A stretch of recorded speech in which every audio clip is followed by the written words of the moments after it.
What'd you do with the bird?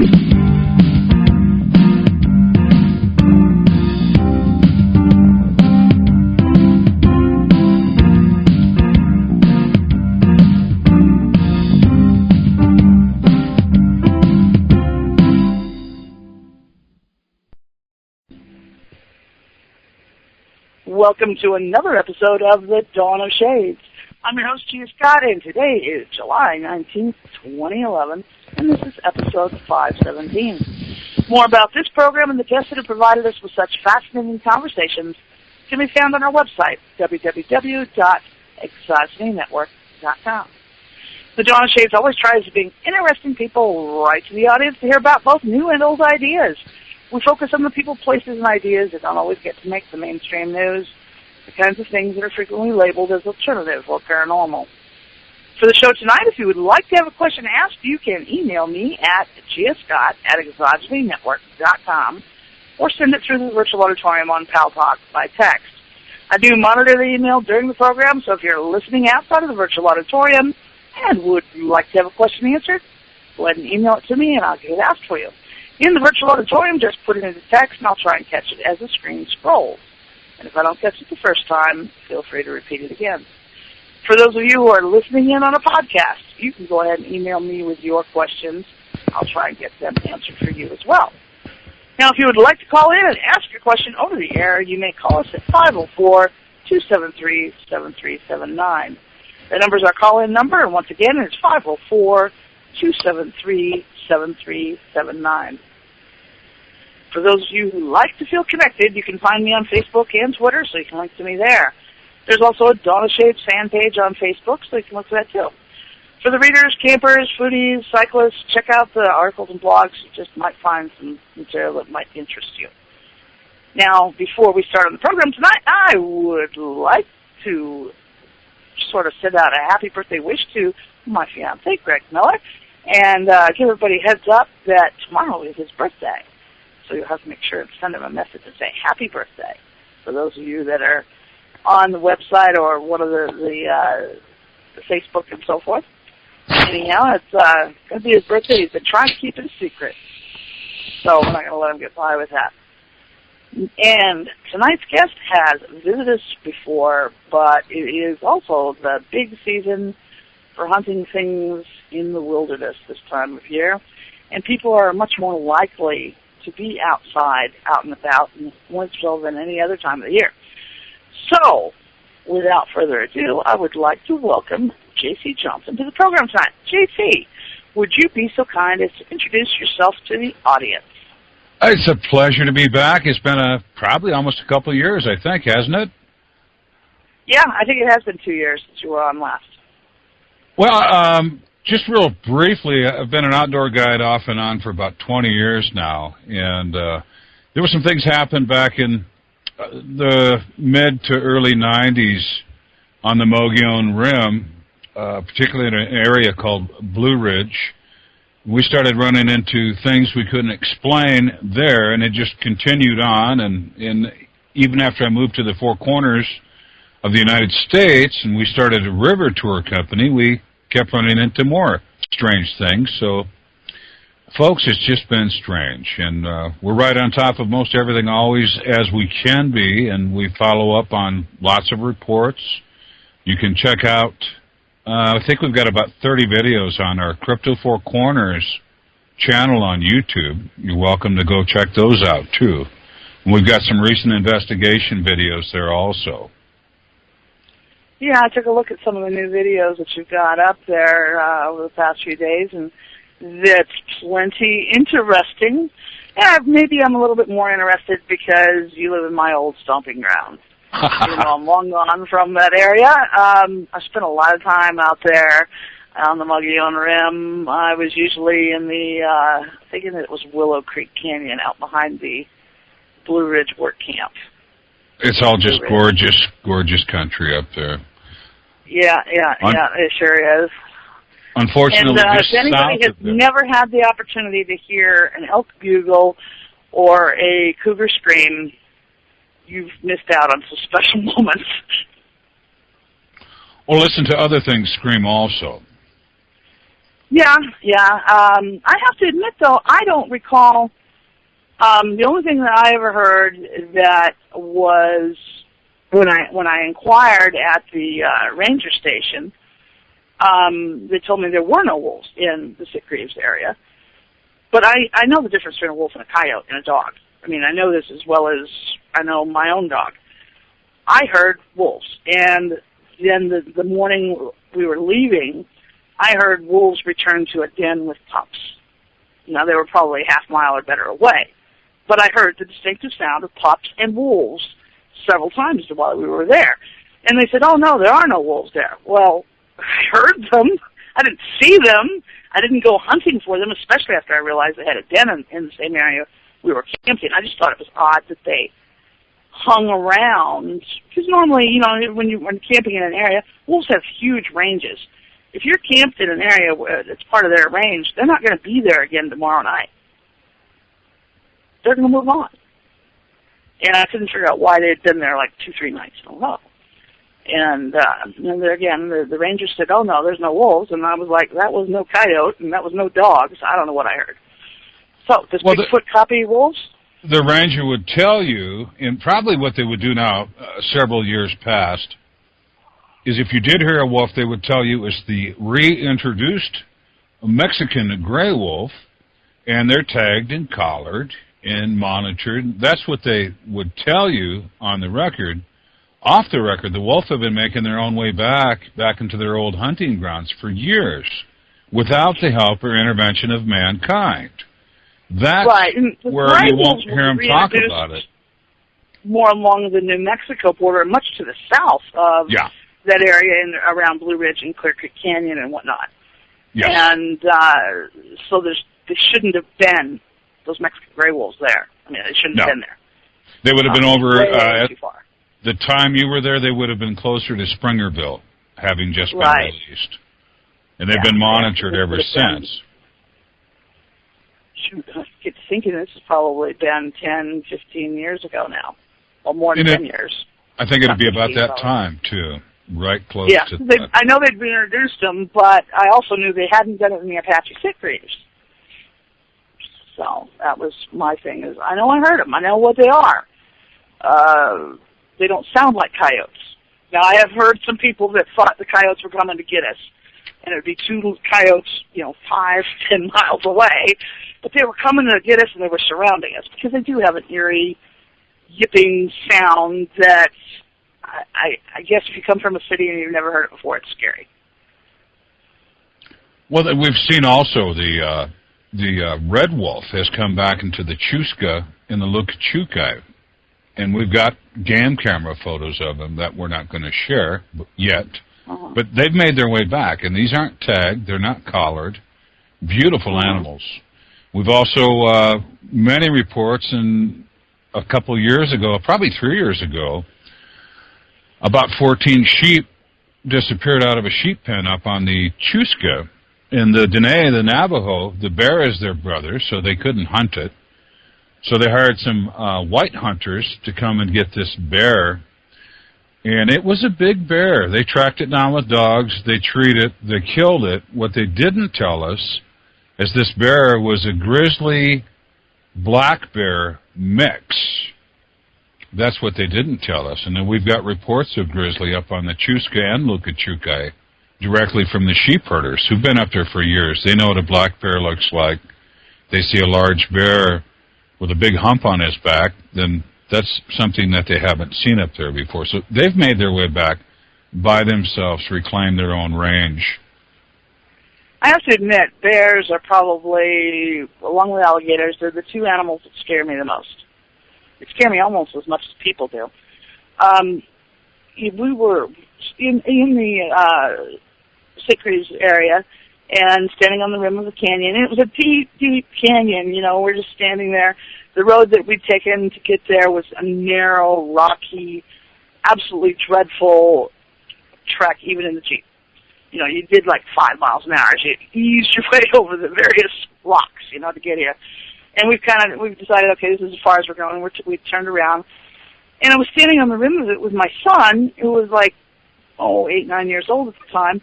and we see a black speck down at the bottom. Now, this is, a long ways down. I can see that it's moving, and it's too far away. This is how deep the canyon is. It's too far away to identify exactly what it is yet. I haven't watched it long enough to see whether it's, a cow, an elk. It's just one by itself. But this black speck down there. Well, and I keep watching it, and we're checking rocks over the edge, okay? And there was a pond down there, and we were trying to see if any of us could throw the rock far enough out that it would land in the water. And, for those who have never indulged in the art of rock chucking with a kid, it's a lot of fun as long as you don't hurt anybody or damage anything. That's what we were doing there. And this black speck kept coming. And about the time it was directly below us, I said, "Oh, that's a bear!" And I'm hustling everybody to the Jeep to get out of there because the bear is now coming up the canyon wall towards us. There was a sow bear in the area that was notoriously belligerent to people and would chase them in their vehicles. And I did not want to have a close encounter with her because for anybody who doesn't know, a bear can do 35 miles an hour. There was no way I could drive for 35 miles an hour. And we have a soft top on the Jeep. If we even had we may not have even had a top on that day. We may have had the top off entirely.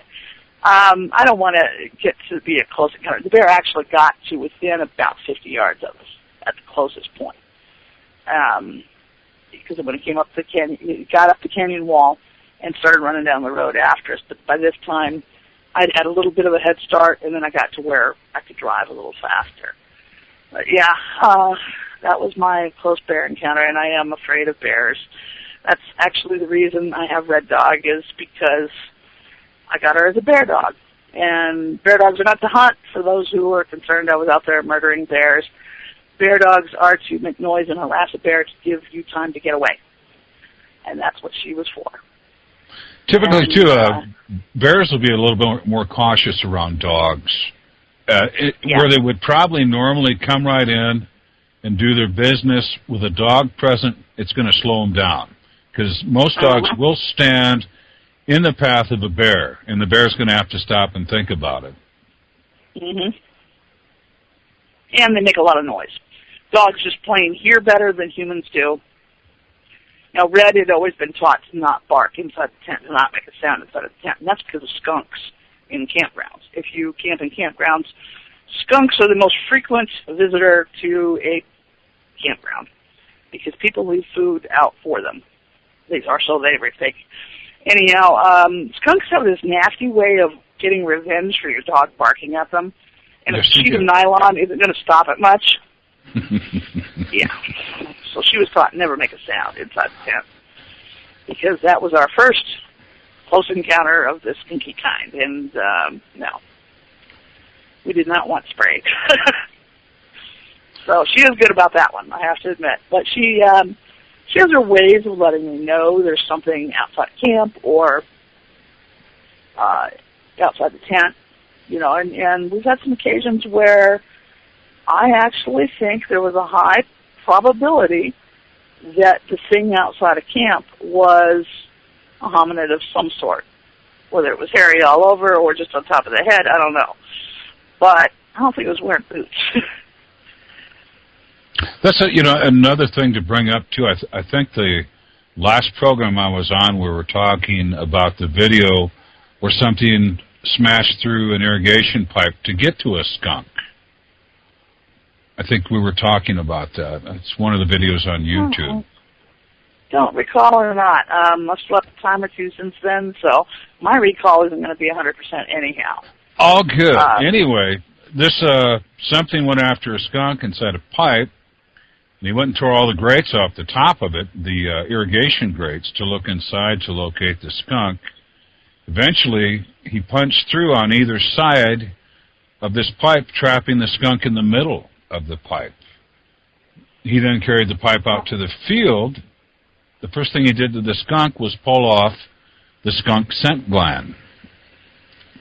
The first thing. That was the first thing they found when they found the skunk and everything else that night, the people who live on the property.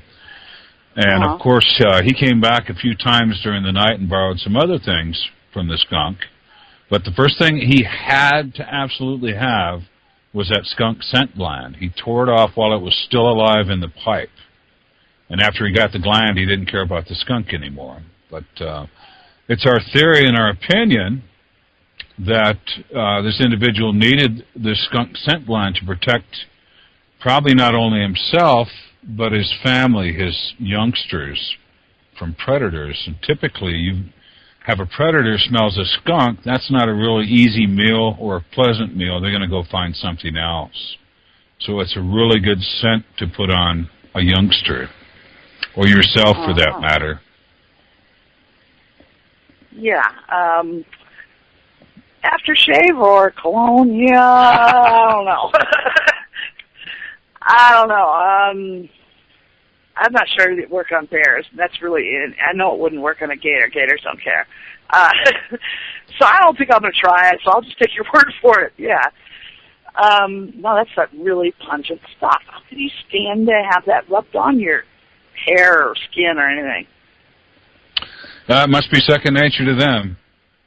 And these areas out there, you know, talking with the locals, and if you saw the latest investigation, the rabbit kill, we got a really good whiff of the skunk mixed with something else in one particular area where this individual probably spent a little bit of time with the rabbit cage, and it was still real heavy in the area after the individual had left. But you've probably seen some of the different things that are going back and forth on the DNA study, or perhaps you haven't. No, I didn't get a chance to watch all of them, but I did. You know, I kind of clicked through. I remember seeing the rabbit kill one, but that wasn't one that I actually watched. Okay. Well, then I will leave. And a lot of the listeners haven't seen any of them, so I'm not sure I remembered to put a link to your YouTube channel on the webpage or not. Folks, for those of you who want more information about J.C. Johnson and Crypto Four Corners, you can go to www.exogenynetwork.com and just click on J.C. Johnson on the left-hand side in that little menu choice there, and that has a bunch of more information about J.C. as well as some links to take you to some other things. And I'm really easy to find on Facebook. Yes, you are, and actually if you type J.C. Johnson into a Google field, you will get lots of stuff too, and I think even including his YouTube channel. You'll probably get 10,000 avenues to go, but just look for the Facebook. Yeah. So, yeah. But, you know, over the past couple of years, what kinds of things have you been pursuing? Has it been just Bigfoot? Have you been doing more work with the Skinwalker issue? What you been up to?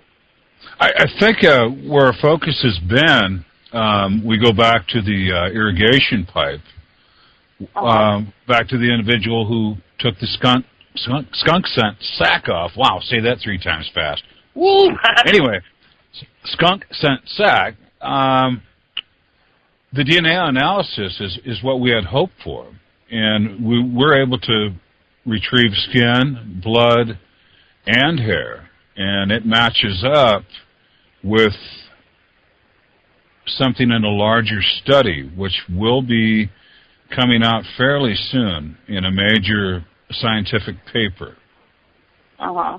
The actual scientific paper, it will divulge a new species.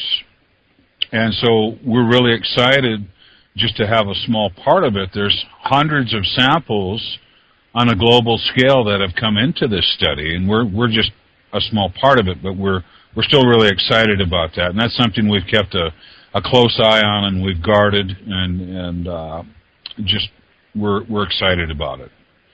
It will be a world event. Yeah. Last week we had a guest from the BFRO on by the name of Matt Pruitt, and he talked a little bit about some of his theories as well as trying to collect evidence and whatnot.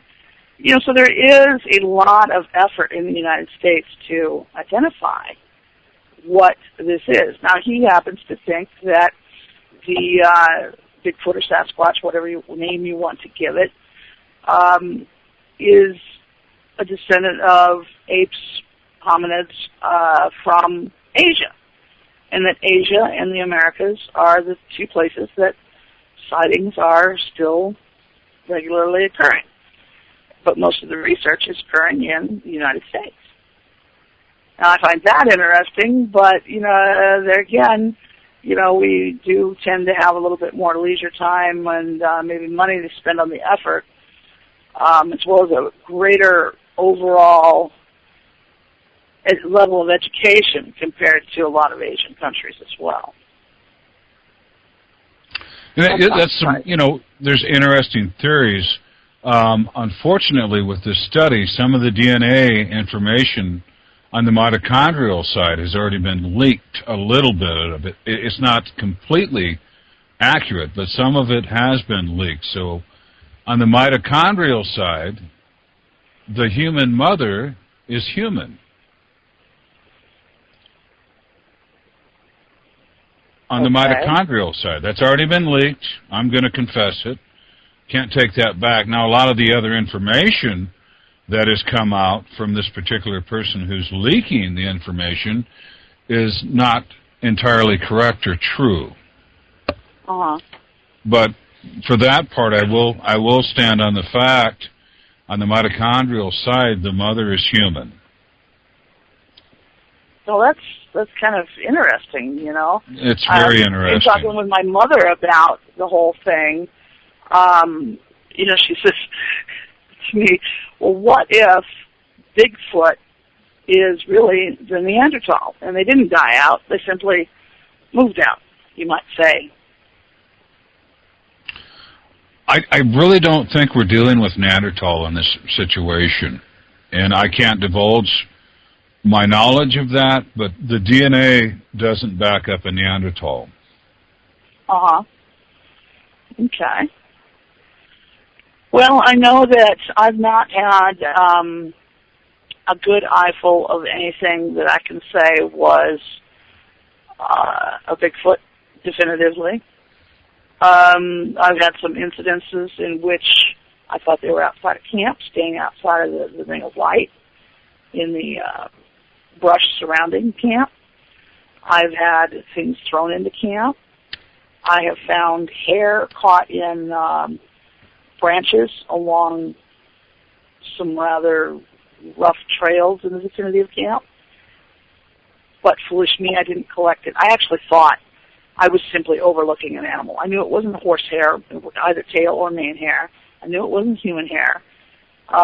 It was on branches that were too thin for, any other animal I could think of, besides squirrels, to be even on. It wasn't squirrel hair. I didn't know what kind of hair it was, but I just thought, I'm just not thinking of the right animal. And, went on my merry way and came home, and I have some friends that are much better versed in the creatures of the forests and swamps in this area. And I said, hey, I found this hair. It's about 3 inches long, and all of it was about 3 inches long. It was caught in these branches, and it's kind of straight and sort of a reddish-brown to dark brown color. What animal did it come from? It was about head height on me, so it's about 4.5 feet tall at least. And they just kind of looked at me, and they said, bear hair. I said, no, it wasn't bears, because bears leave other signs if they've been in an area. There wasn't any bear sign. And you know this area, too, and nobody's seen a bear in 20 years.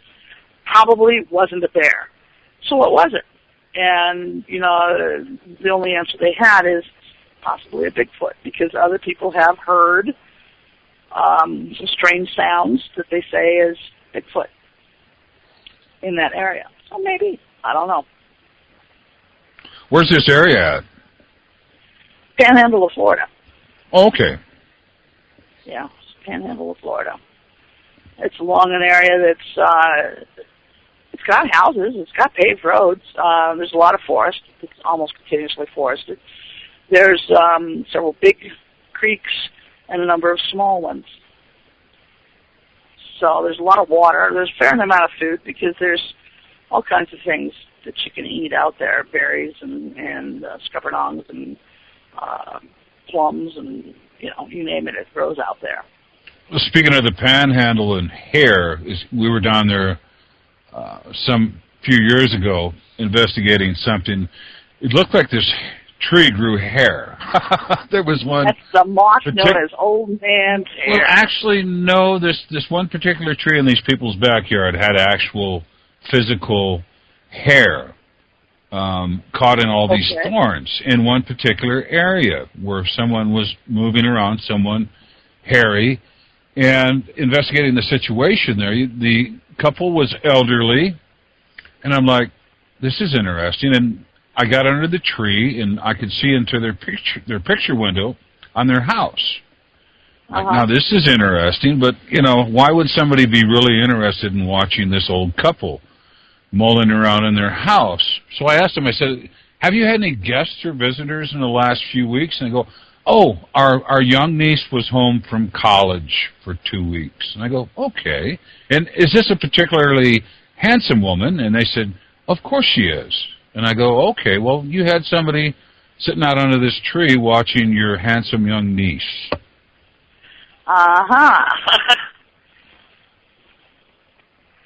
Yeah, you know, most of the time, and I would say probably 99% of the time, things that initially appear peculiar, weird, etc., it turns out there's a perfectly normal, mundane explanation for it, which is why I assumed the hair I was seeing belonged to an animal that I couldn't think of.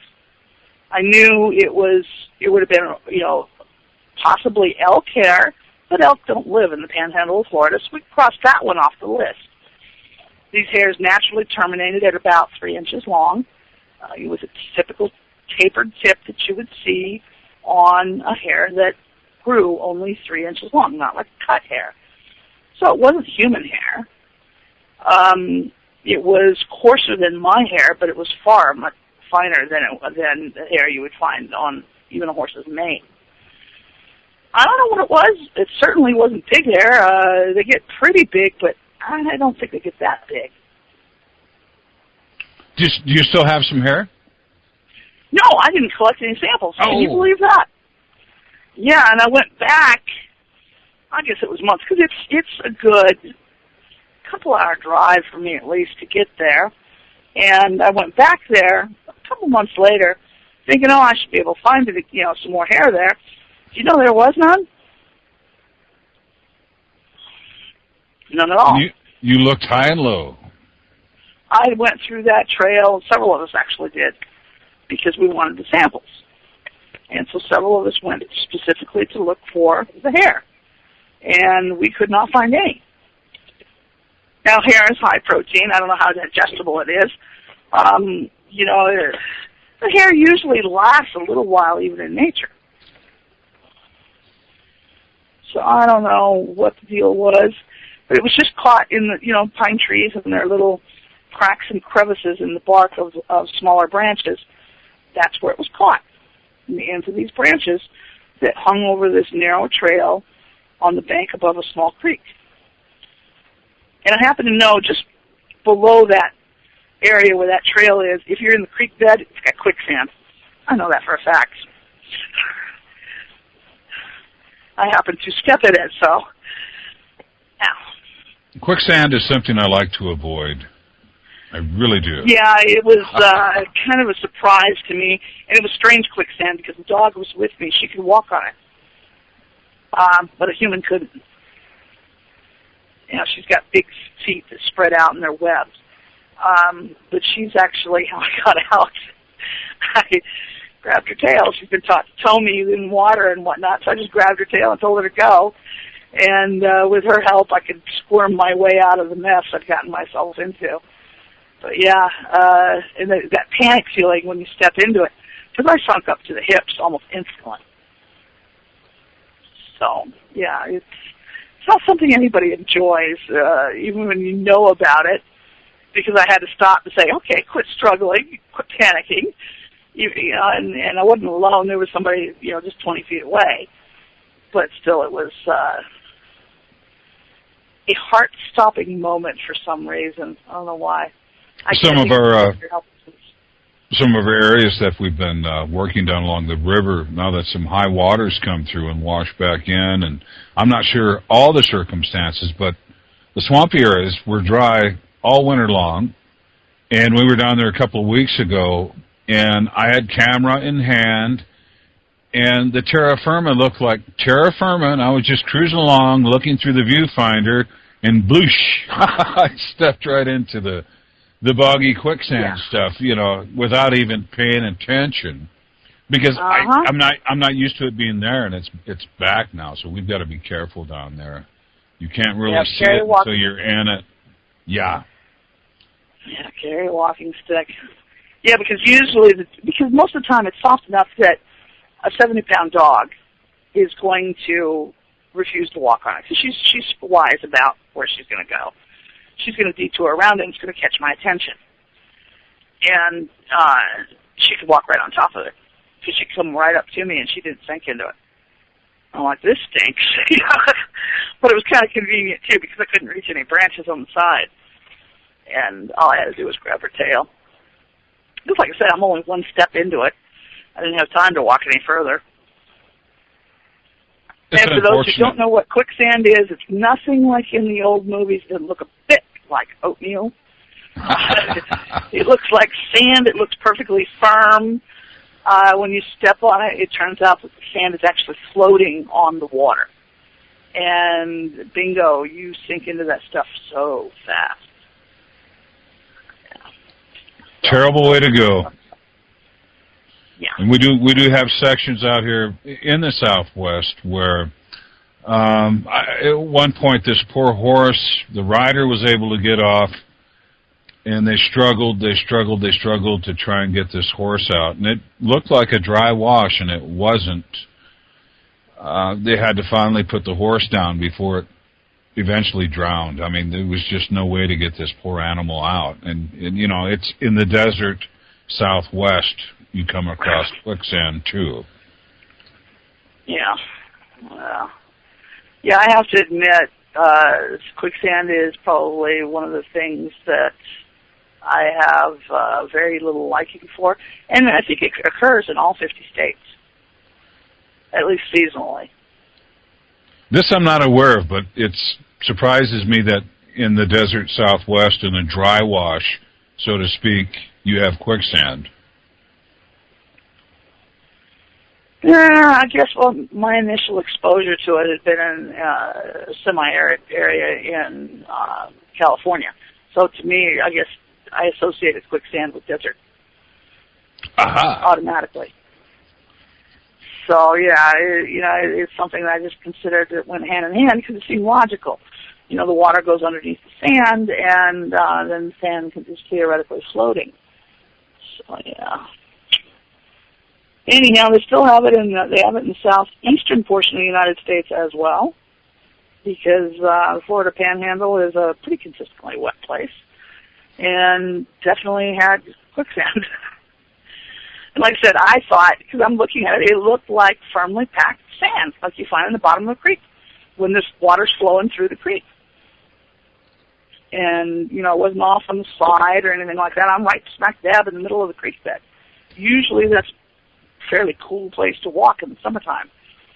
You got the water around your feet and whatnot, and occasional sandbars, and this looked like a sandbar. But it wasn't. Surprise! That's a mistake you won't be soon making again. And once again, back the walking stick. Very important. Yes, they are. Get that out in front of you. It's a very useful tool. It can catch a snake. It can poke and pry. It can judge depth, because a lot of times you can't tell how deep the water is, especially if it's murky. And you can whack something overhead. Walking sticks are very, very useful things. I had 2 of them that I left in camp that day. I had no excuse, right? You can always poke your buddy up on the trail and say, "Wasn't me." That's always fun. Right. Yeah. Right. Slingshots and acorns are fun, too. Yeah, somebody keeps hiding my slingshot.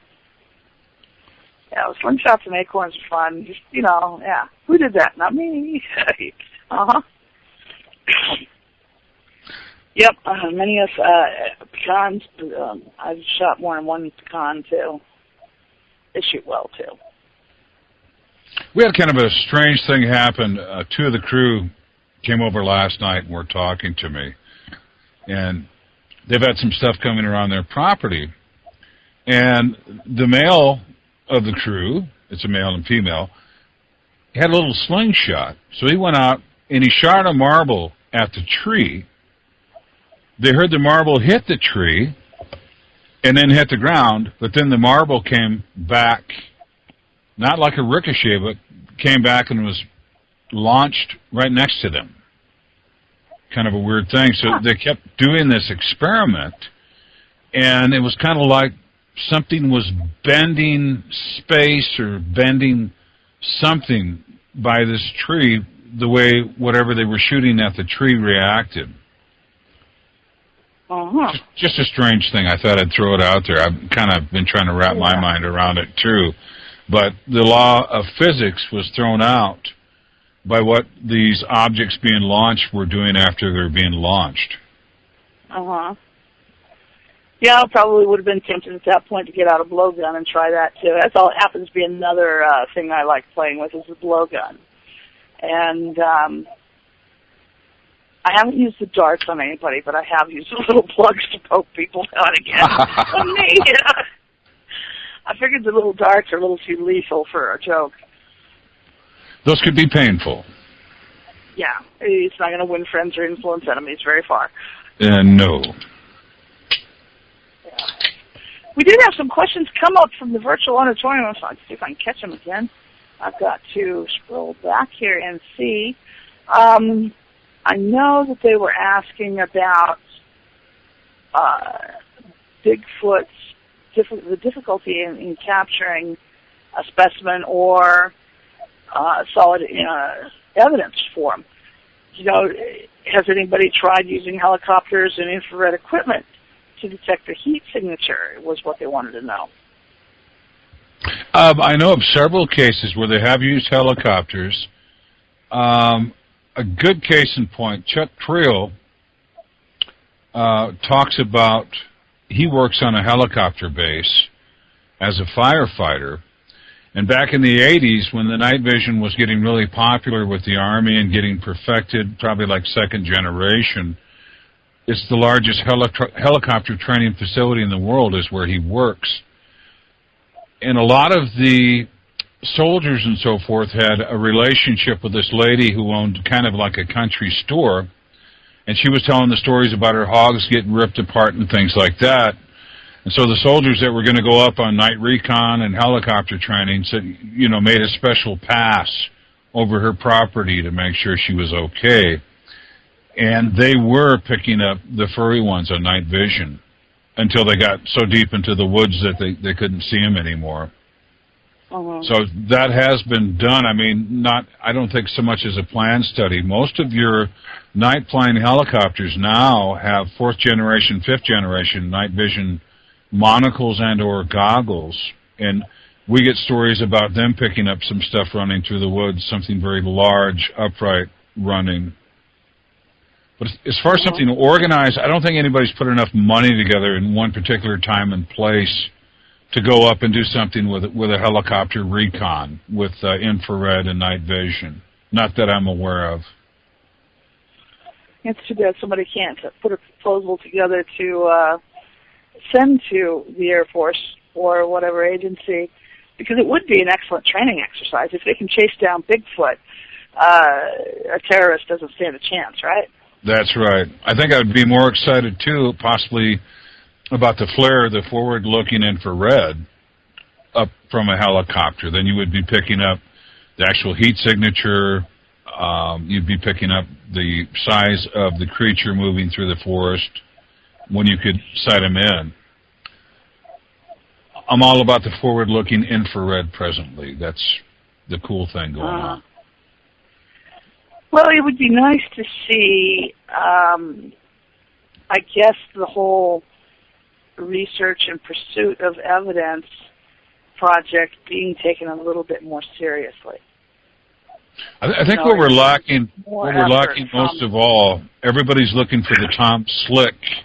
You had Tom Slick in the 1950s, early 60s, funding expeditions to Mount Everest and so forth to look for the Yeti. And everybody's looking for the millionaire Tom Slick. And we're still looking to a point. There are those involved in helping with actually going back to this DNA study. We've got a very generous gentleman paying for most of this testing. You know, I can't say his name right now, but God bless you and thank you, because I can't afford $50,000-$60,000 to have our DNA tested all the way to the end into the nuclear side. So I'm grateful for that. But as far as a general practitioner of doing a stakeout like that, I would love to do something like that. And I think choppers I know that probably be the best way to do it. Researchers, there are times when, and it isn't consistently, and you can't plan ahead for it to happen, but where you start getting a series of reports indicating that a particular individual has established a regular route or range with regular sightings. Either them or things that they've done.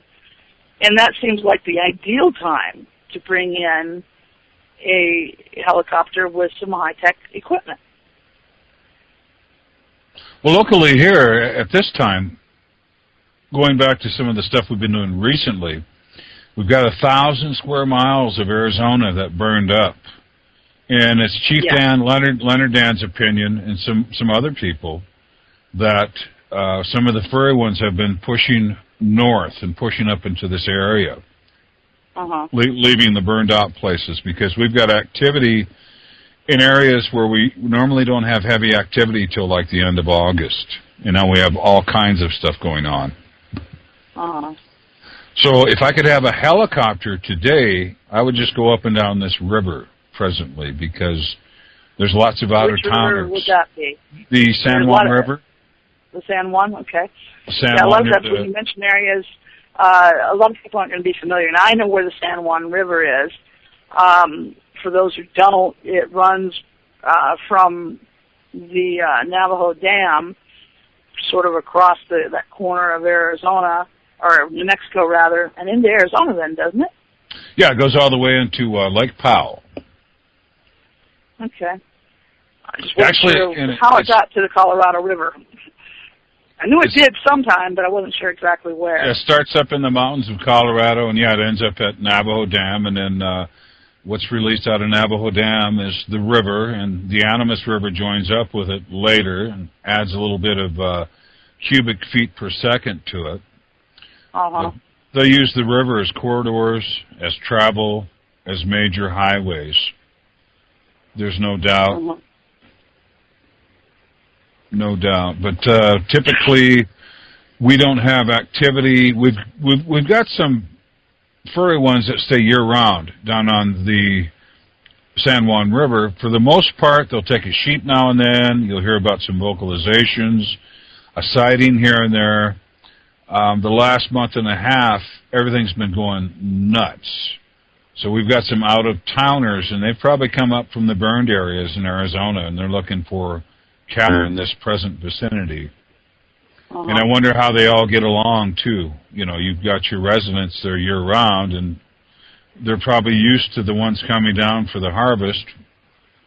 We've got 200,000 acres of Navajo agricultural products where they grow corn, they grow melons, they grow apples, they grow peaches, you name it.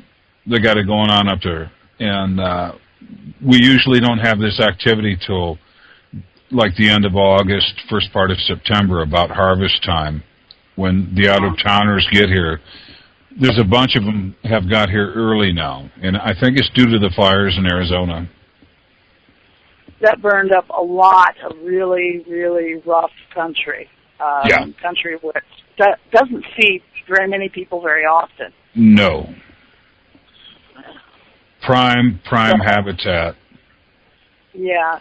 And as I recall, it's fairly lush, even if it is rough. There's a lot of growth there. They get a little bit more rain than they do on either side of that area.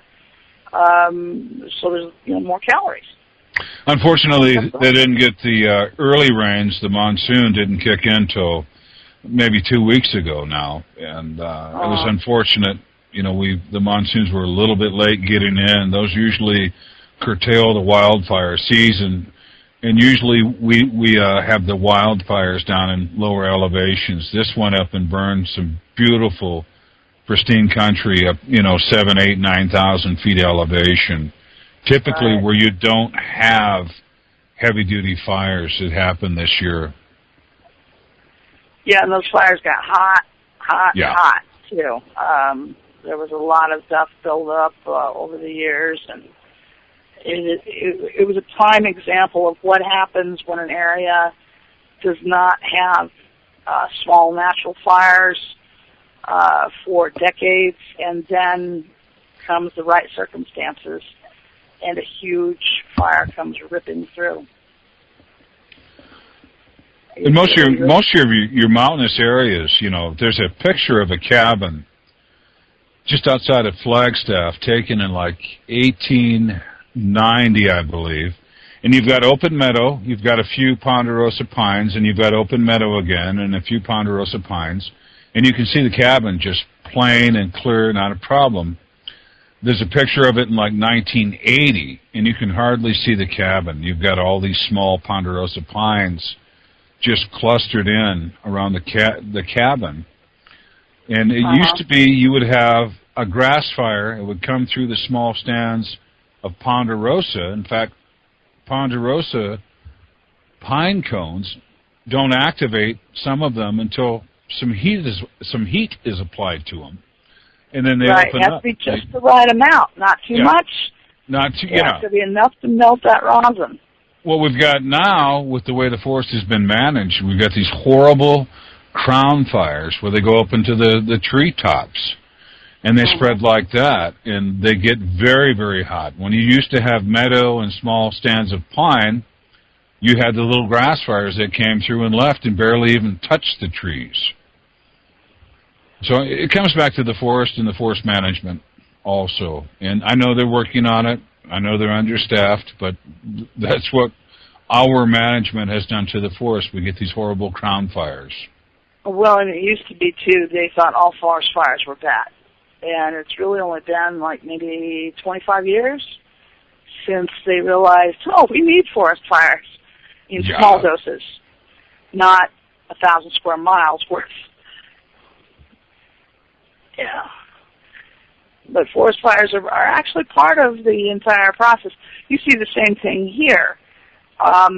There are upland areas that, if they don't burn, become thickly forested, and then they become a serious fire risk. We just recently had a drought with a fire ban because fire risk got so high. Most people don't think of the Mississippi coast as being a prime fire habitat, but when we went without rain for well over a month, it was. Things were very, very dry. Now, in order to maintain the normal pattern of occasional trees, some brush, some low-growing plants and grasses and whatnot, these little fires have to go through about once every 20, 30 years. If they don't, you get big areas that become like tinderboxes.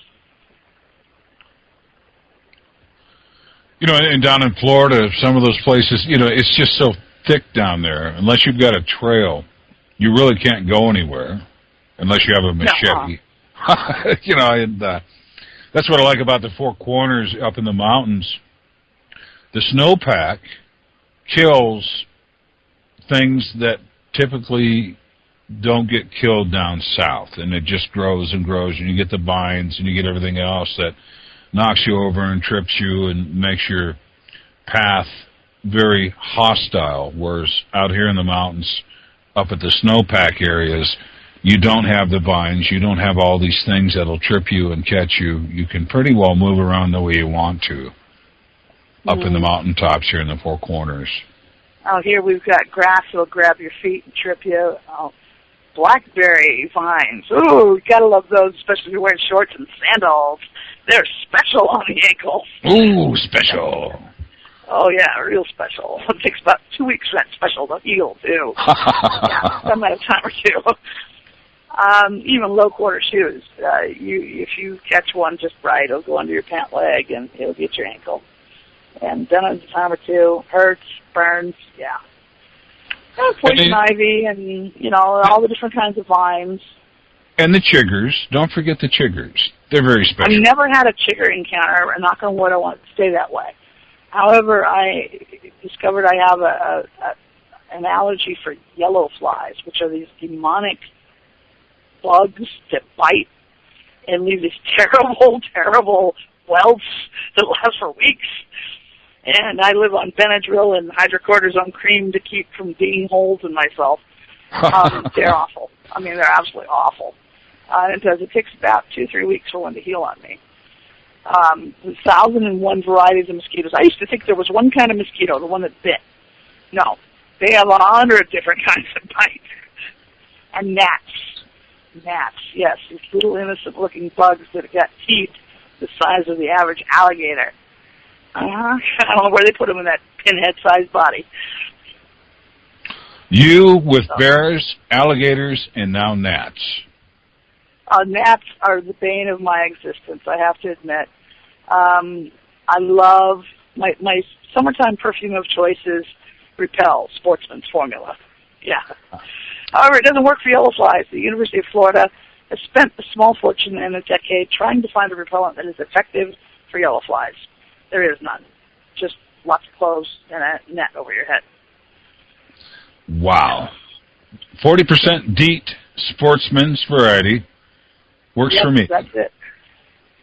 I'm a firm believer in DEET. Yeah, everybody says it's going to kill you. I said, not as quick as these bugs are. That's about right, too. And you just be careful with that 40% DEET because it will melt plastic. Oh, yeah, yeah. And another thing is, research that I read about the DEET thing was that they suspect that frequent application of low percentage DEET repellents is actually more harmful than, because when you apply 40% DEET formulas, it typically will last for 4 to 6 hours at least, even if you're sweating. And that's not true of your low percentage ones. So they're saying that with a high percentage single application, I'm getting less exposure than if I was using a low DEET containing formula and applying it every hour. And once again, the bugs will kill you faster than the DEET. So. Yeah, I mean, when you find out all the nasty diseases that the mosquitoes and gnats and whatnot are carrying, it's like, oh yeah, this is fun. Not. Yeah. And unlike Arizona, in Arizona I wore long sleeves all summer long. But here it is just too hot and humid. It is definitely a different kind of heat than when I lived in the desert Southwest. At 120, I'd be perfectly comfortable in a long sleeve shirt. At 90 degrees here, I'm turning into a limp dish rag. Yeah, I don't like the heat here, don't like the humidity, I don't like the bugs. But still I live on the Mississippi coast, yes. Sanity is optional, right? I can do without the humidity. I really can. And most times, and I'm not trying to make you homesick or anything, but most times when I'm in another part of the U.S., I just think about how wonderful the Four Corners is compared to where I'm at. And yeah, I have to admit, anytime I was gone from northern Arizona where I lived, I knew I was coming home as soon as I could see the Hopi Mesas. Yep. And the San Francisco Peaks, because all that, you can see all that. And now I live where you can see the next pine tree, now I forgot the name of it, that other tree, cypress. There's a lot of cypress, too. Lots of cypress. So, yeah, it's entirely different. And I'll admit, when I first moved here, from somebody who was perfectly comfortable in the natural world in the Four Corners area, moving here, all of a sudden, I felt like an idiot. I was, essentially. I didn't know anything. The grass was different, the trees were different, the animals were different, the risks are different. I'd never seen a copperhead until and I've lived here 8 years. I just saw one recently, a headless one. The head was removed before I saw it. But it was just like 20 yards from where I live, right there beside the house. Yeah. So they have a fair assortment of poisonous snakes. I didn't have a fear of rattlesnakes in Arizona because you knew where they were going to be. But I hear a rumor that water moccasins and copperheads and the like are sneaky here. So, I don't know.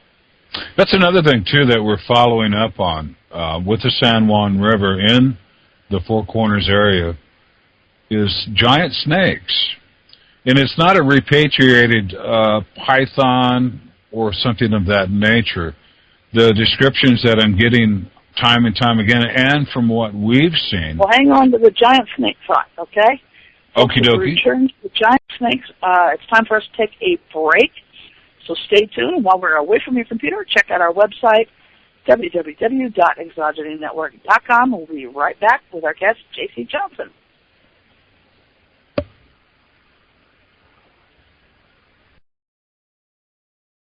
The Church of Mavis radio show is now in session. Saturday.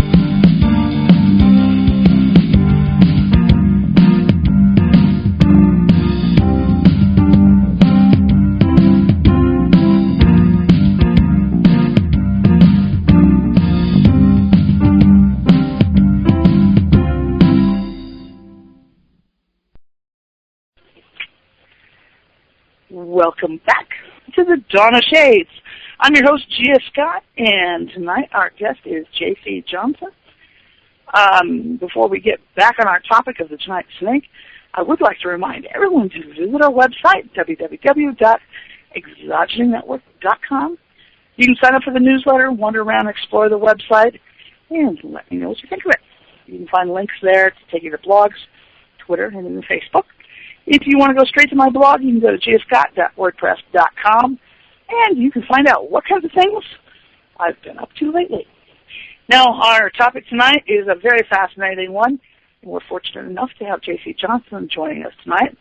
So if you would like to ask him a question or make a comment, you can email it to me at giascott@exogenynetwork.com, and I'll pass it on from there. If you're listening in on a podcast or think of it after the program has ended, go ahead and send it to me. I'll do my best to get your questions answered. If you're in the virtual auditorium, put it in text there, and I'm trying very hard to catch the screen scrolls. If you want to call in, our call-in number is 504-273-7379. All right, JC, just before we went on break, we left everybody hanging with the giant snake. So, you want to tell us some more about it? I think our first encounter was back in 2002 or 2003, and we were still doing sections of the San Juan River, which we hadn't explored yet. And this particular section we'd run probably 3 or 4 times now. We were comfortable with it, and we had a group down with us. And I was running point, keeping an eye on what's up front, and if there's a strainer or something dangerous or something to avoid, I'll guide people to go to the left or to the right, for their safety. You've got a lot of beginning kayakers and canoers down with you, so you're up scouting for any potential danger. Well, my ex-wife at the time was in a kayak. She came rolling up on me, and this is March. The water's about 40 degrees, and she said a snake was chasing her. And I said, there are no native water snakes to the San Juan Basin. Impossible. There's no such thing. I said, a rattlesnake will cross the water, a bull snake will cross the water. They don't swim it. They don't go underwater. They don't work the water like a water snake does. And She kept swearing up and down that a snake was chasing her in her boat. So I had her pull up alongside me, and I was talking to her, and I saw the nostrils coming through the water. And then they dived. They went under. And I said to her, there could have been a snake. Not a snake, but a beaver, an otter. And I stuck my hand in the water. I said, this is like 40-degree water. You're not going to find a snake moving around comfortably in 40-degree water. As I sat there, I lit up a cigarette, and the head must have been right next to her arm because the coil came out of the water and slimed her arm hanging over the side of her kayak, and it was like an 18-inch around coil. And something with that kind of girth I would put in maybe the 25 to 30-foot variety. It was big. And then we've had several... Well, snakes are not usually slimy either. No. No, it was like this guy had his own antifreeze going on or something. I have no idea. That's and I also weird. talked with 40-degree water should have had a snake sluggish within just a few minutes. Yeah, and that was really surprising. There's like this guy was impervious to the cold water. Some more reports I got, a gentleman, they were hanging out by the last liquor stop before you get to Gallup. There's 100 miles of no liquor on the reservation. And pretty nice guy. He would go work and blah, blah, blah, and then he'd get a few paychecks ahead, and he would go hang out with his buddies down by this liquor store down by the river. And on 3 occasions, they woke up in the morning, one of their companions was gone. And all they saw leaving the area was a big, wide swath. And they couldn't figure it out. And the next, I think it was the last morning he was there, he saw the snake in about 4 to 6 feet of water swimming, and he dropped his six-pack and ran, and he had been sober ever since. And I've given a lot of thought to this. What size would a snake have to be to ingest a human and leave the area? And I'm thinking probably something 50 to 70 to 100 feet plus to ingest a human and leave the area. We've all seen the videos where they swallow a sheep and they're stuck there till they digest it. Or they swallow this or they swallow that. You know, they're stuck there until digestion happens. How big would you have to be to digest a human and leave the area? Probably around 50 to 100 feet long. And realistically, 70 to 100 feet long. The reports we've got is people driving up on a snake across the road, and the girth of the snake comes up to the bumper on their truck. They thought it was a big log across the road, and they bumped it, and it quivered. And they realized it wasn't a log. They even drove out, they drove further up, and they found the tail across the road. And they were estimating the size of this thing from the tail to the next road to where its head probably was down by the river was over 100 feet long. And I'm talking the girth comes up to the bumper on a raised 4x4. That's pretty big. Yeah. Definitely big. So that's a really big snake. And I don't think it's repatriated pythons or, you know, somebody's pet they let go and it got big or whatever. I think we have a species here that's yet undiscovered, an indigenous species that's here. And I've seen the smaller ones, the black snake, we call them the black snake. I've seen the smaller ones, and they pop up out of the water while you're cruising down the river, and they'll pop up right next to your boat, serpent style, and look at you, and then dive back into the water. I've also seen them go from the water up onto the shore. They're very fast. And I don't have to catch something in the 100-foot variety. That would be cool. All I've got to do is catch a small one and get it in to be analyzed. And I do think we have an indigenous species yet undiscovered here in the Four Corners area, especially on the San Juan. And some of the other horrific stories I've heard about people being taken down under in some different watersheds by something appearing to be a large snake. Yeah, now from the virtual auditorium, we did have a question from Talakachita, and whether these are recent reports or older ones of the giant snake. Probably, I've got dozens and dozens of reports, and I get them every time I go out. Even if we go out on a sighting of something else, I always ask about the snakes, especially if we're close to an area that has irrigation, or if close to an area that's near the river. I always ask about giant snakes and or giant reptiles. So it's all fairly ongoing. The incident where the gentleman had 3 of his party disappear completely, that probably happened about 5 years ago.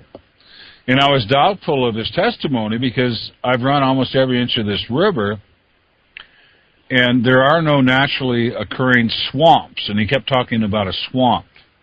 and there are no natural swamps. You'll get some swampy areas, very brief, maybe 20 yards in or something. You don't get actual swamps, and it wasn't until about 3 years ago that I was down on the Navajo side near Hogback, and I saw that the tribe had put up a small retaining wall to push back some water for irrigation. And in doing so, on the river, pushing this water back, they made a 600 or 700 acre swamp, an unnatural thing for this area. So anything could be in there. Mm-hmm. Yeah, I'm not afraid of snakes, but, snakes 100 foot long, that's getting in a different category. It certainly is. Yeah, it makes that little 18-inch copperhead look like cake. And we get tons of stories, and I don't get too excited unless we get some follow-up with some photos or some witnesses. One person telling me a story, that's a great story. Who else saw it? Can I talk to them? Did anybody take pictures? This, that, and otherwise, the follow-up on the whole thing. I know for a fact that there is something there. I saw it with my own eyes, first-hand interviews and witnesses and so forth. I'm very convinced that we have something of that nature down there. It's just yet undiscovered. But it's something of a gargantuan nature. We hear about stories from the Amazon, something 100 feet long. Supposed purported photos from the Amazon from planes of something 100, 150 feet long. This is unimaginable, but it is imaginable with the eyewitness accounts that I have, talking one-on-one with these people. Yeah. Well, you do kind of question, because, face it, on the Internet you can see almost anything. A lot of people are very creative with Photoshop. Oh, yeah. I know I was shown a picture, several years ago now, an aerial photograph showing a gator eating a deer. Now, this deer looked about as big as a rabbit would in my dog's mouth. That puts that gator at 20, 25 feet. I think the biggest gator that's ever been taken was less than 18 feet. That's a substantial gap, in size. And, a 25-foot gator, even a pontoon boat's at risk from one that size. I agree. And with reptiles, it's undetermined growth. That's how I look at reptiles. Even fish, if they're in the right habitat, the right circumstances, undetermined growth. All we have to go back on is what we've had in zoos for the last 150 years to judge how long these animals live, these reptiles, and so forth. And we're doing it through a zoology approach from the zoos. We don't know what they do in the wild. One of the stories that Chief Nan came back with from Laguna Pueblo, which is over by Albuquerque, and this was a few years back, maybe 3 or 4 years ago, is 2 of his riders that were running his cattle, this rancher, and he's Laguna Pueblo, Native American, disappeared without a trace. The only thing they found was some horse tack in a saddle that looked like it passed through acid. Never found the riders, never found the horses. One day he came across this horrible smell of cucumbers, nasty cucumbers, and he could hear this thing breathing. And he came up on it, and it was coiled. He rode back to the ranch and got some help, and they came back, and they riddled this thing with bullets. But what he came across was a rattlesnake over 150 feet long. Lord. And that's the story. And we get these stories. And the guy has probably watched 20 minutes of television his whole life. He doesn't realize what a find he had. It's just something he'd heard about, something that he was aware of, and it's something that they took care of. Uh-huh. Yeah. Yeah, because definitely that was record-making size for snake. Oh, yeah, and the girth of it, once again, I would say would come up to the bumper on a raised 4x4 pickup truck, or bigger. Yeah. I know that I've encountered rattlesnakes in the desert that completely stretch across the road. So we're talking 10, 15 feet. Yeah. And their girth would be probably 6 to 8 inches. That's a big snake. Yeah. People thought I was nuts. But I also had an encounter one night with a scorpion that, even with the tail raised, was as long as my foot. Yeah. And you don't hear about that. Catch one. Catch one. You know, I wasn't interested in catching. I actually let out a shriek, and I took off. Well, I'd been irrigating that night. I lived in Central Arizona at the time, and I'd been irrigating a small pasture, and I'd gone out to shut off the water. It's probably 10, 11 o'clock at night. And I'd shut off the water, and I'm walking back. You know, anybody who lives on the desert realizes the soil is light-colored. It's easy to see things on it. Even with minimal amount of light, you can pretty much see your way around. And I did have a flashlight with me because we did have things that, you know, stung, bit, and so forth and so on. So I did have a flashlight with me as well. And I'd seen something dark on the driveway, on this big turnaround in the center. And I cast the light towards it and apparently missed it. I didn't see it. And I thought, oh, it must have been just, you know, shadow or something, you know, and I keep on walking. It was probably 50 yards across. It's a big turnaround. You can turn around a truck there. And as I'm walking all of a sudden down, even with my left foot, I saw a dark patch again. So I shined the flashlight down, and right beside your foot, you're not going to miss it. The scorpion I was wearing flip-flops, hence the screech. I have been stung by a scorpion. It's not fun.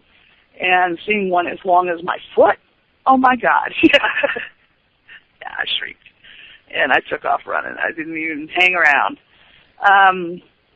Everybody says I'm nuts. I was imagining it. I was like, oh no, I did not imagine it. I was not intoxicated. I wasn't sleepwalking. I wasn't, you know, anything. I had just gone out to turn the water off, and so I could go to bed.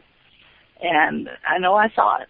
And I know that the tail probably was at its thickest point, as thick as a garden hose would be. That's a big tail. Wow. Yeah. Yep. That just was not something I wanted to have another encounter with. Most scorpions that you encounter are going to be 2 to 3 inches long. And the smaller they are, I was always told the more lethal they were. Which says that this big one shouldn't have been poisonous at all. I don't know. I would still be scared of something like that. Yeah. You've got a lot. Size, you know? No. It was really dark colored, too, like a mahogany. Huh. And you were in Central Arizona? Where exactly was it? Yeah, I was near a town called Florence. It was in Pinal County. Okay. Yeah, and we lived out in the desert east of Florence. Oh, about 10 miles, I guess. And getting out into the boonies. Power lines went out that far, but they ended there. Phone lines didn't go out that far back then. Yeah, I knew a lot of people in those days that didn't have power or telephone. You know, that's another thing where man has stepped in, and we've got the Central Arizona Project that goes across the desert, and we brought in a whole new set of circumstances for mostly an arid situation. So you've got little countercultures of nature taking residence and surviving in an area where they normally wouldn't be, and growing to the canals that crisscross all of Central Arizona bring water into an area but Central Arizona has a lot of natural springs, too. Yeah. I always said if I was going to be stranded in the boonies, I would rather be on the desert than up on the plateau, the Colorado Plateau. Colorado Plateau springs can be far between. Yeah. They're actually much closer on the desert. And there's a lot more edible food on the desert. That's where we screwed things up as stewards. I'm not saying necessarily we messed things up. We just made little countercultures of activity. When we bring in water, we change things. When we change an area by bringing water in, we change things. The talking of the San Juan, the Navajo Dam, the San Juan used to dry up once in a while. There was no water anywhere. Nothing. When the dam came in, we had guaranteed flows from the dam. From the dam, we had guaranteed irrigation. We had guaranteed this, that. We had water, guaranteed. It changed things. The furry ones used to come through. They used to migrate through until the dam came into place. And we had guaranteed water flowing through the San Juan and guaranteed irrigation, guaranteed that. We had all this water show up. It changed things. Where the furry ones used to come through and migrate, use up the resources and move on and maybe not come back for 2 or 3 or 4 or 5 years, when the water showed up and gave them everything they needed, there's a population that didn't have to leave anymore and became acquainted and made their way with calories here and guaranteed water. And we changed things. And when we brought crops into the desert, where there should have never been any crops, with the irrigation, the water from the river, we changed things, and we made another source of calories. So we changed everything here back in 1964. Yeah, because the traditional farming with the small waffle plots, they were scattered. They weren't all in one place.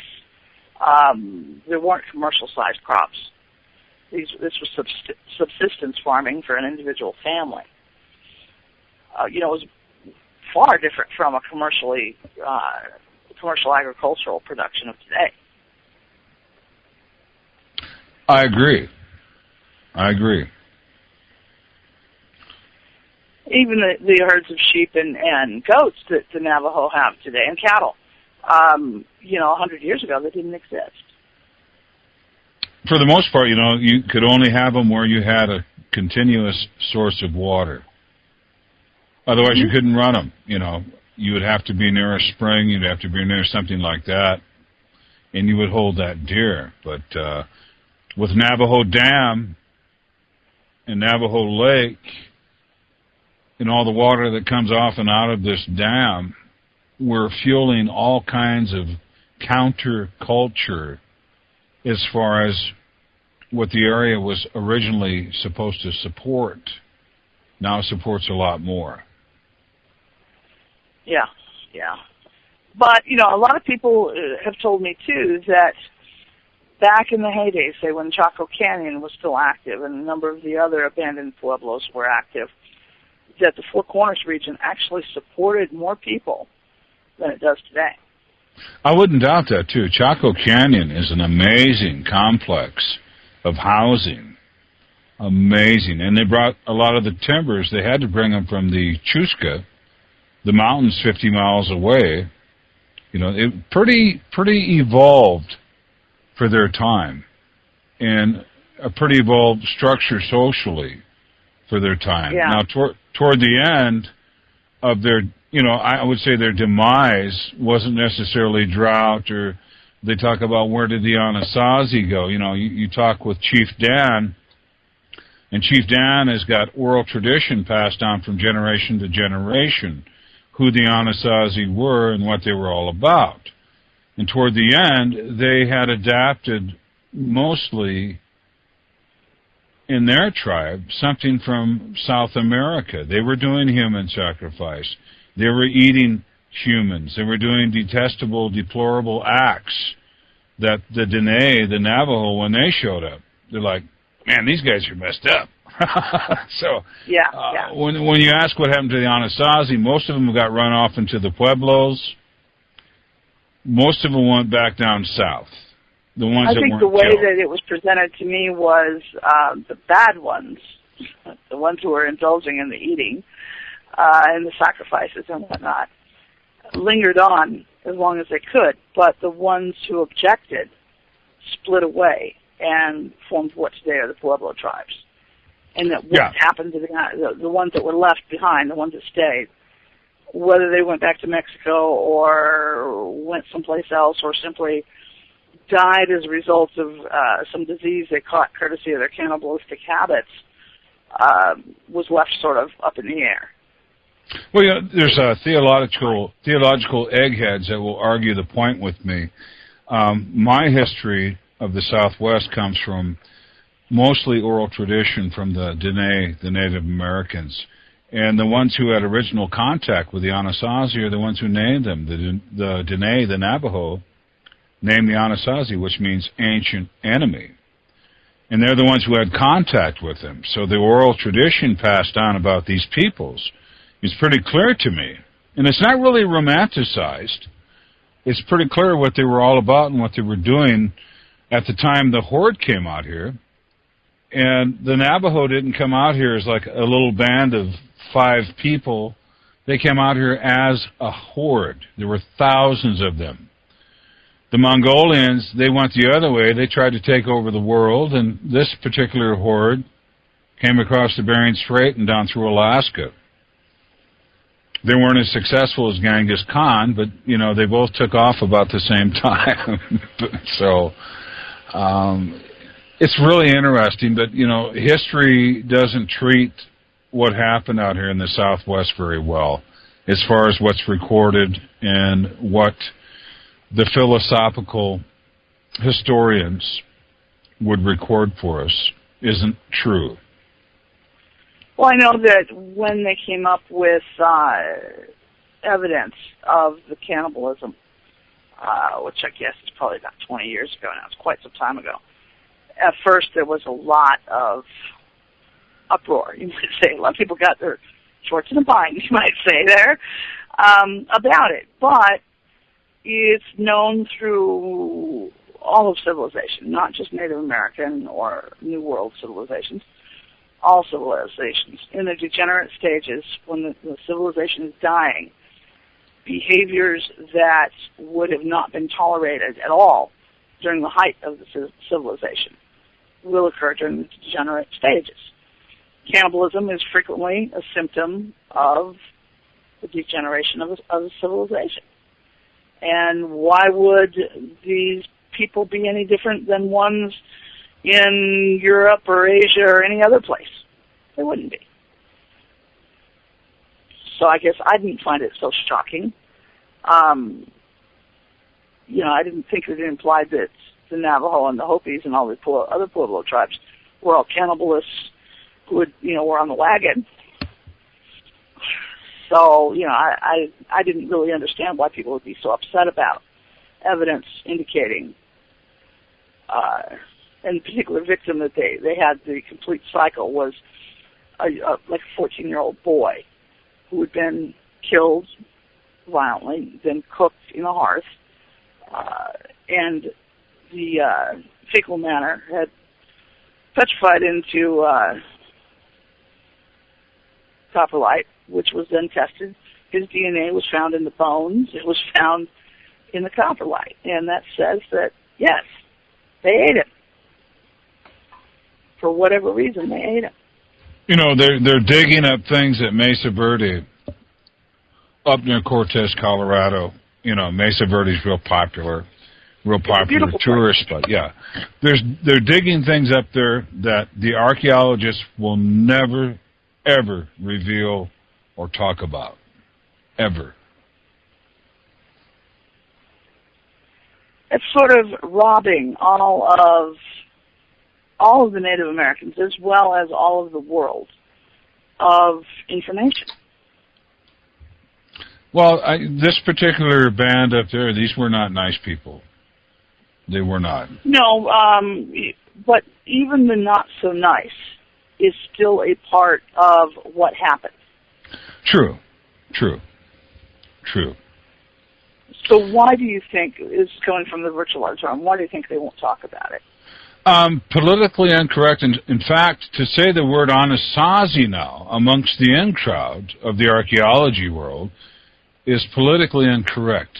To call them an enemy, ancient enemy, is, you know, they're trying to come up with a new name for the Anasazi, and I think the Navajo named them best. Ancient enemy. They're the ones that ran them out of here. They're the ones that pushed them back down into Mexico and South America.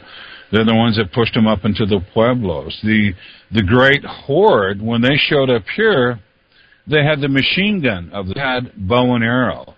back in the 1100s, and I argue this point with historians, is the Anasazi did not have bow and arrow. They did not have bow and arrow. They had the spear launcher thing, what do they call that? Anyway, they didn't have... Yeah, there you go. They didn't have a bow and arrow. They had that. So the Dene show up as a horde and pretty much pushed everything out of the way, especially the Anasazi. They'd made peace with tribes all across the country. There's a tribe up in Alaska called the Dene, linguistically almost identical to the Navajo. And like I said, they made some outposts and made friends along the way. They couldn't make friends with this outfit out here.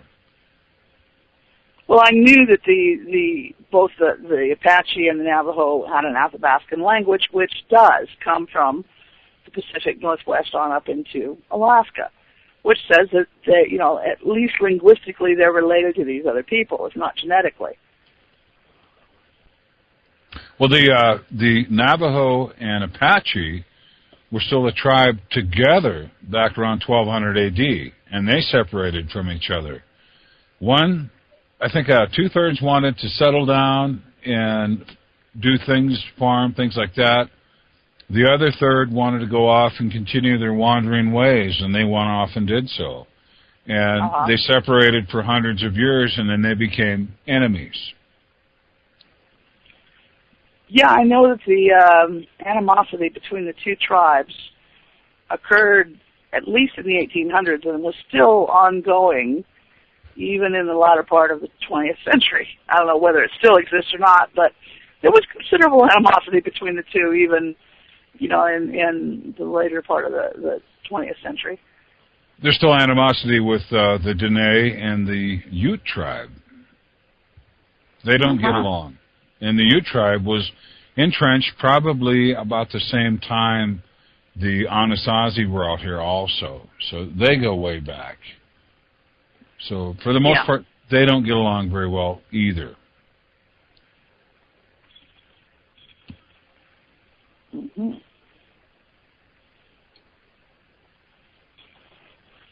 So, as far as the furry ones or the Bigfoot, whatever name we want to give these people or creatures or whatever, the Navajo have long known of them. Are you aware whether or not the Ute talk about them in ancient times as well? The Ute still talk about them. The Ute still have regular contact with them. A lot of the Ute feed them. I think also some of the ceremonies they do, if they can bring one in close, it brings more recognition to their ceremony. Now, one question coming from the virtual auditorium now is, why did the natives try... Come again?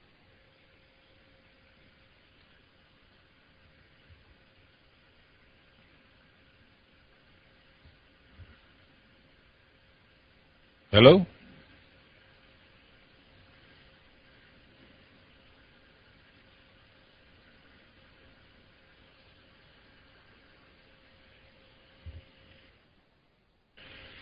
Check, check.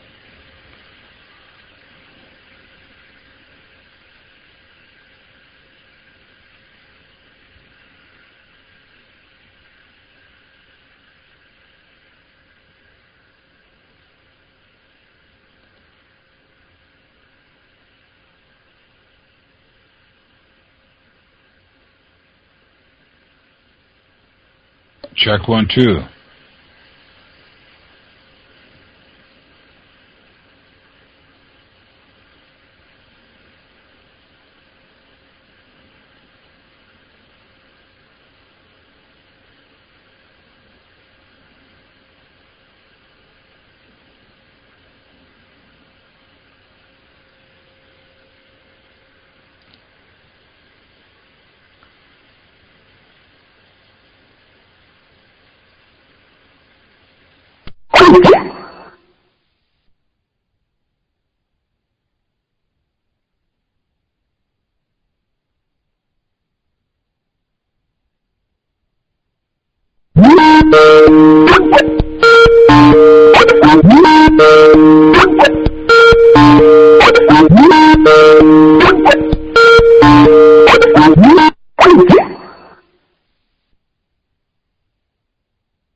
You have reached 504-621-2851. We are unable to take your call at this time. However, if you would please leave your name, a telephone number where you can be reached, and the time to call you, your call.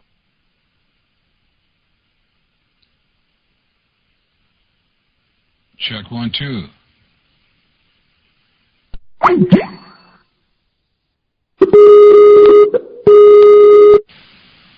Check 1, 2. Reach 504-621-2851. We are unable to take your call at this time. However.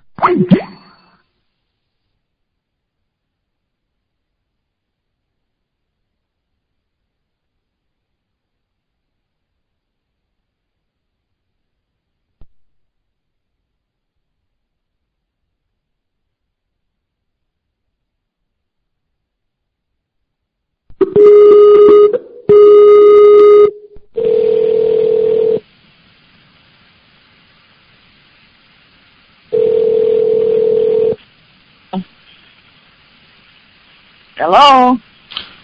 And apparently we got cut off.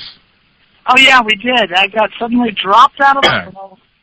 Yeah, we're back, and I'm glad you didn't hang up thinking that something strange had happened. Something strange did happen, but we're all back in the loop again.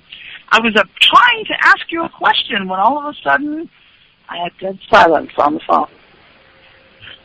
But the question I was trying to ask was, why did the natives try to kill Bigfoot? Why didn't they, or why did they? Why did they? Why did they? It came from the virtual auditorium. Typically the Navajo, the Dene, Yeetzo Meetzo, he brings the winds, he walks around the base of the mountains, and he brings in the monsoon, he brings in the rain, so he's kind of sacred to them, so typically they don't try to kill him. Now, yeah, that makes sense.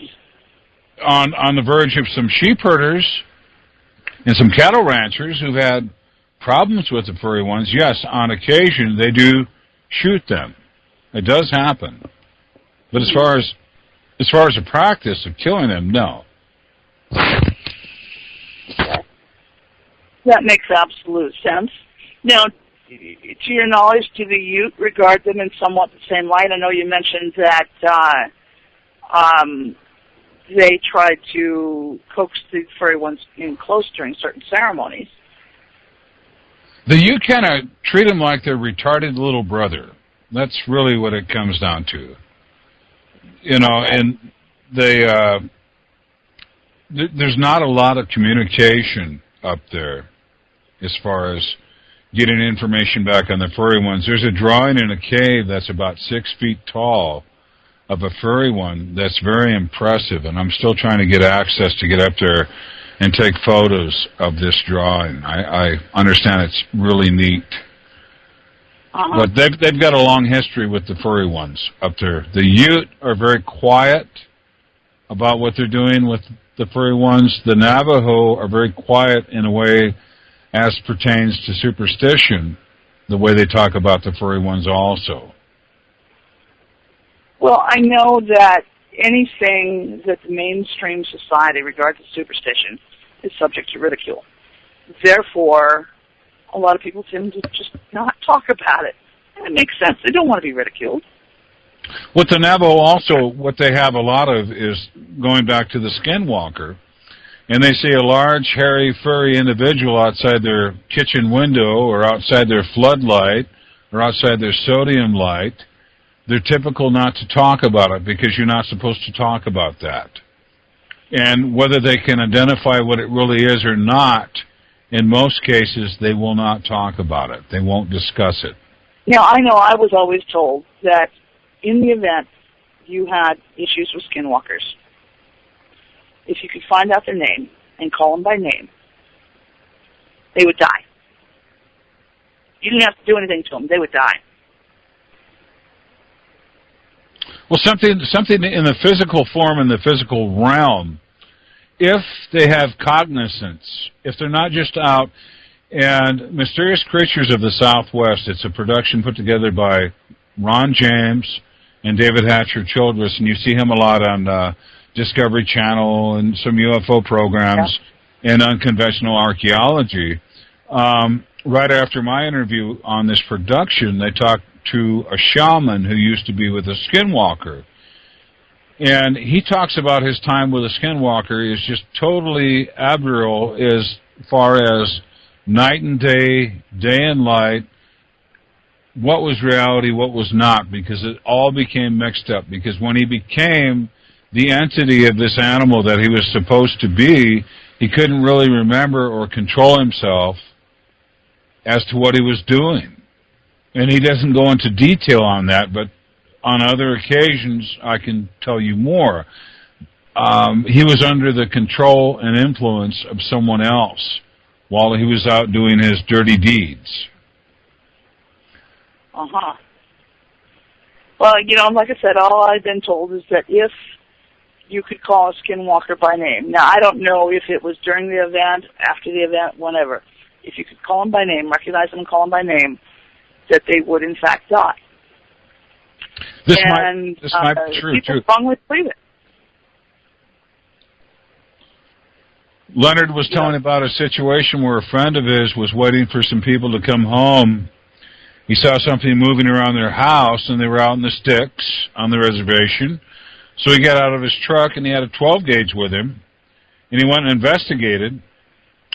And there was a wolfen-type entity that stood about 8 or 9 feet tall, approached him, and he shot it. And it left the scene, it left the area. And when the people got home, he told them what happened, and they were like all concerned and so forth. A friend of this guy ended up in the hospital, not related to the incident, and he went to visit the guy, and he said a funny feeling. And he walked into this room, and there was this guy all bandaged up, laying on almost an intensive care situation, and he looked at him, and he looked at him, and they made eye contact, and the guy died. And he's pretty sure it's the thing he shot, but it was in the wolfen form when he shot it. Oh. Yeah. So maybe you don't need to say the name, just recognize him is enough. That might be it, too. That might be it. Yeah. Now, another question from the virtual auditorium was, what about the Indian giant cannibal tribes, whether it's a myth or not? I don't know anything about them. I've never heard about them, so have you, JC? When you get into the realm of the Sasquatch, you also get into the realm of the red-headed giants, especially up in Utah and areas like that. You had a race of red-headed white people who were cannibals, who came in and took as much as they wanted, as many as they wanted, and ate them. And this was something they had to deal with. And probably back around 1200 AD, maybe, even further on up, we had a race of red-haired giants. We also had a different race of giants who were covered in hair, who took people and ate them, and took children, and took women, and bred with women. Mm-hmm. There's the history out here is amazing. It's an amazing history. And it's amazing plight on us as humankind being abused by the partially humankind or the giants or something of that nature, being subjugant to them and what they would do to us. I guess I find the concept of we all know that an individual who indulges in cannibalism is, in today's society, they're deviant. There's something wrong in their head. They're not right, okay? And we know in the past cannibalism has been utilized for various reasons, ranging from a belief that by consuming a part of somebody's body, you also assumed their good qualities. So therefore, a respected member of the tribe that was considered wise and powerful and so forth, people may eat them in a ceremonial sort of way. But, you know, in terms of a group of people that regularly dined on other humans, you know, that I find that kind of mind-boggling in a way, because most societies have at least some restrictions on who, what, when, and how they can eat other people, even if they were habitually cannibals. Well, we go back to the entire genre. One of the reasons I was on your program in the first place back in 2009, we had just released Navajo Skinwalkers and Legends. And at the time, I was saying it's not culture, because no culture should condone cannibalism, child abuse, necrophilia, and homicide. No culture.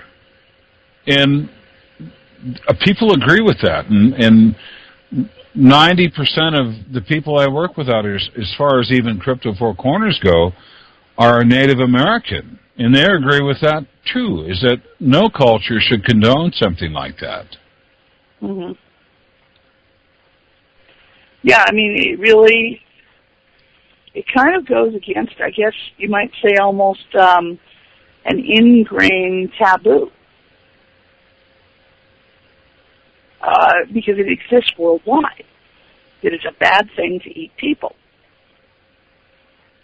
You know, barring the occasions where there were these rules, the ceremonial instances and so forth and so on.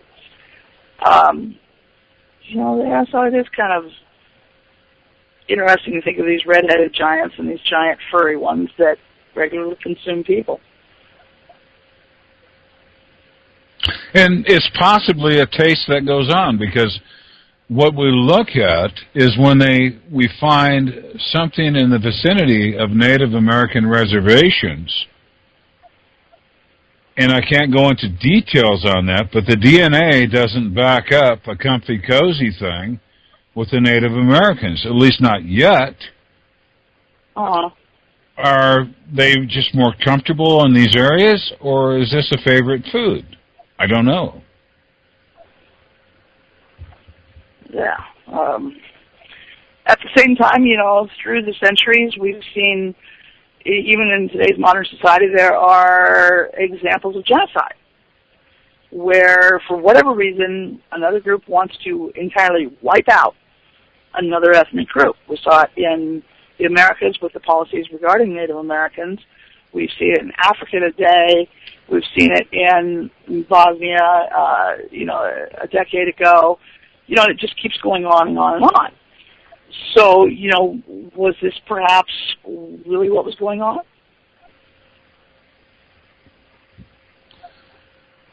Well, I know what happens in the Americas, and it's not a good thing. And what happens to the Americas with the Native Americans is a really bad thing. So, yeah, that's pretty obvious. And then they have that tribe they're virtually extinct today, but they were found at the very southern tip of South America that is not genetically related to any other Native American group. And they actually believe that they came possibly from Polynesia or someplace else. Sort of a Thor Heyerdahl sort of story in reverse. And, you know, it's interesting to think, okay, because they said that this particular group had once inhabited most of South America and had been driven out and actually slaughtered in vast numbers on occasion by tribes that were moving in and taking over territory. And, you know, there again, you know, it's another example of genocide at work. You know, is that sort of what was happening in the American Southwest, too, and is now tied up in the mythology and the oral history tradition. I think as far as the red-headed giants go, they were happy to have a convenient food source. Mm-hmm. Now, they eventually got the upper hand on them and ran them off into locations and pushed them off into areas where they were able to dispatch them and finally do away with them. I mean, there was an uprising against these red-headed giants. But we find their skeletons in caves. Well, I'm thinking that I read probably 5 years ago about a mummified remains that were far older than what they had anticipated. I think it was found in Utah, possibly Nevada. And that this particular individual had red hair, and the comment was put in there that all mummies have red hair. That did not necessarily mean that the mummy had red hair in life.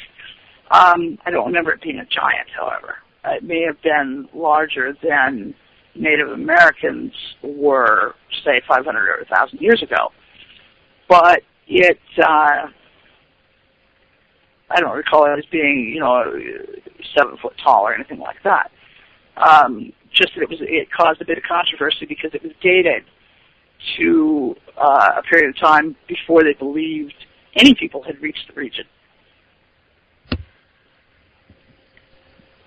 There was a time where the Nephilim had complete control of this rock we call Earth at one time, and the flood displaced or destroyed probably 90% of them.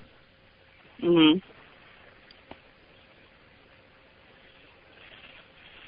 Yeah, it's interesting to take the mythology and take the known bits of archaeological evidence, take the oral histories, and put it together. It creates new possibilities, and whether or not we can say, A or B is true, that is still up in the air. The whole thing is that until we can develop a time machine and we can actually step back and take a look at history, we won't know for sure. Well, speaking of David Hatcher Childress, he's an unconventional archaeologist. And he goes down to Peru, and he goes down to these ancient areas, and he'll tell you that they didn't have the technology. The Incas did not have the technology to build what they later occupied. The Aztecs did not have the technology to build what they later occupied after the flood. Yeah. But you know what, JC? We have run out of time already. Oh, no. So we're going to we've already run out of time, so we're going to have to bring this to a close. You want to tell everybody how they can track you down again? If you want, probably the quickest way, you can find me on Facebook, just J.C. Johnson. And from there, you could go to our YouTube channel, Crypto Four Corners, Crypto, F-O-U-R, Corners. You can find us on YouTube and interact with us. Great. Now, I know that you, at least in the past, were a river guide and whatnot, and took out groups. Do you still do that today? Not necessarily. I would probably do it in the future with people who realized what was actually down there and what was actually probably going to meet you on the riverbanks. If you were aware of that and savvy to that and experienced in something of that nature, I would probably do that in the future. As far as commercial ventures, no. I can't guarantee anyone's safety. Yeah, well, you talk about the ultimate adventure vacation. Ooh, boy. It would be an actual bit of excitement instead of dealing with fake bandits and cap guns. No fake bandits, no cap guns, no. Yeah. Well, folks, I have enjoyed talking with J.C. Johnson tonight, and thank you very much for coming on and being such a wonderful guest, J.C. My pleasure. I hope everyone in the audience has enjoyed J.C. as much as I have tonight, and that you found it provided you all with plenty of food for thought and more illumination for your personal journey towards truth. Join us again next Tuesday, and we'll bring you along for another episode of the Dawn of Shades. And I'm sure that it's going to be another fascinating conversation as well. With that, we are out of time. I'm your host, Gia Scott, and good night.